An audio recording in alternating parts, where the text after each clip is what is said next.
Let's watch more of the lone Fox News liberal Jessica Tarlov shutting down her MAGA co-hosts for their propagandized attempts at defending the fascist dictator Donald Trump. Hey you! Yes, you! We now have a Substack website where you can help support the channel. For just $8 a month, you can get daily articles exposing the chaos in Trump's first 100 days, a weekly podcast, and other exclusive perks, all while helping the channel grow and defend democracy. This is something that's not just very important to me, but enables us to get our message out to the most amount of people while also being just a genuine passion that I would love to pursue. So for those who have been wondering how to support the channel, how to help us grow, you can sign up now at the first link in our description. Thank you, and let's get back to the video. Sandra, you said there's no confusion. There's widespread confusion in all 50 states across the country.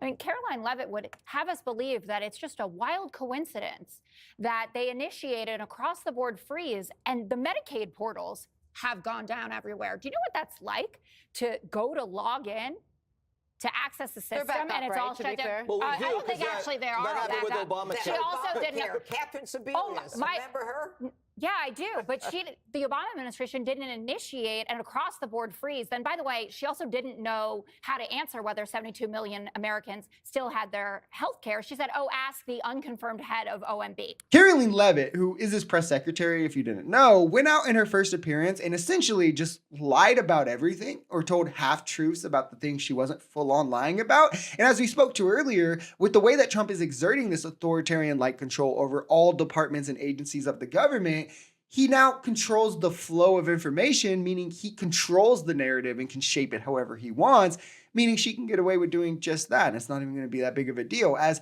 he has the country successfully primed for fascism. Most people aren't going to go out of their way to get to the truth. The more roadblocks you put between people and facts, the more propaganda you can get them to accept in its place. It also relegates Congress almost entirely useless in terms of what he's doing with this grants, right? It's more of an advisory board of sorts. Like, one of the main duties of Congress is to appropriate funds, where now instead everyone is just bending to the will of one man, rather than a bipartisanly duly elected government that shifts out on like 2-year cycles. It's one man who gets 4 years, which is how dictatorships work, by the way. Our government is set up with different levels and branches and that provide checks and balances to each other to prevent exactly that. But MAGA is comfortable with it all being circumvented because it's Trump, and he'll do like racism and get rid of brown people and trans and stuff. What's going on is that President Trump doesn't like sharing power with anyone else. He thinks that Congress is irrelevant and he wants to run all over us. He doesn't believe in the separation of powers. He doesn't care that Congress appropriates money and that actually is meaningful. These are three co-equal branches. So we already talked about Medicaid. What about the Head Start pop-ups that people are getting when they're trying to access funds? You think that doesn't affect individuals, low-income families that have their kids in school? You've got school lunches getting cut. And then Congressman Rich McCormick, who was on with Pam Brown, embarrassing himself, saying, oh, no, school lunches, no big deal. These kids should go out and get a job, stop mooching off the government. Do you know who gets school lunches? Well, nobody agrees. Did anybody miss lunch today? What? Did anybody miss lunch today? Well, I actually didn't get a lot to eat. And that's something MAGA doesn't understand. Like, I literally don't think most of them could pass like a simple civics test.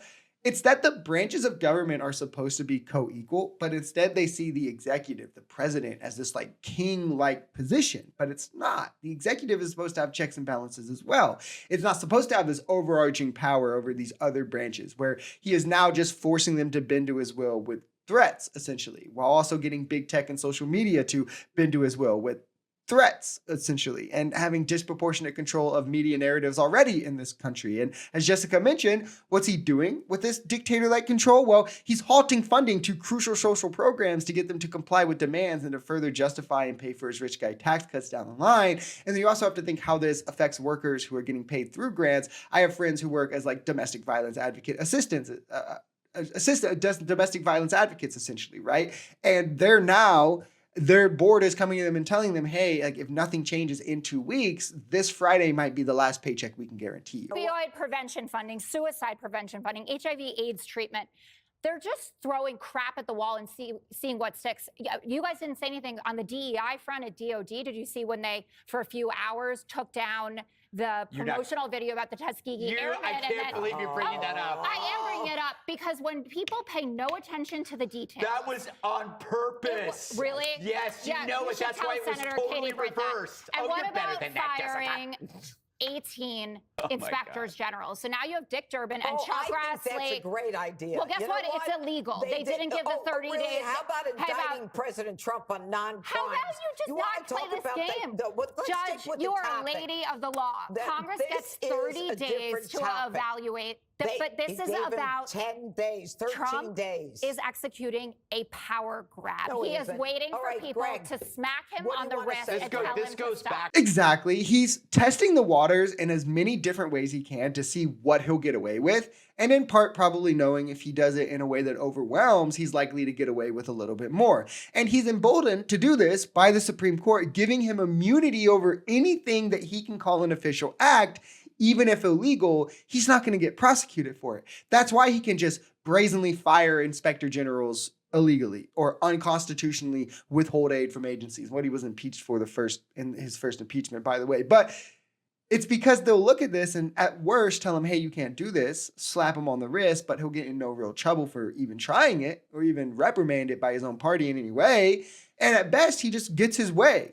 And all of this is just distracting from, in the meantime, he's firing National Labor Relations Board pro-worker members to deadlock the board with corporate lawyers against pro-worker lawyers, as conservatives are going to contest it as unconstitutional, priming the court to take up the case, then firing an Equal Employment Opportunity Commission commissioner in unprecedented and possibly unconstitutional fashion as well. Institutions are now rolling back their teachings of Black history. Memorandums to Black figures are getting removed. Diversity protocols are getting rolled back. Anti-discrimination executive orders and regulations are getting rolled back. Fact checks are being left in the hands of the people by a way of popular vote, essentially. Intellectualism is under attack. All media that doesn't bend the knee to Trump is being questioned in its credibility. Any media that does bend the knee to Trump is considered credible. Power is being consolidated under the executive, specifically under the office of the presidency. Project 2025 is being implemented almost to a T, quite literally almost word for word. And MAGA is cheering this on because it's what they actually wanted at the end of the day. It was never really about the price of eggs, and we should stop pretending that they actually thought it was.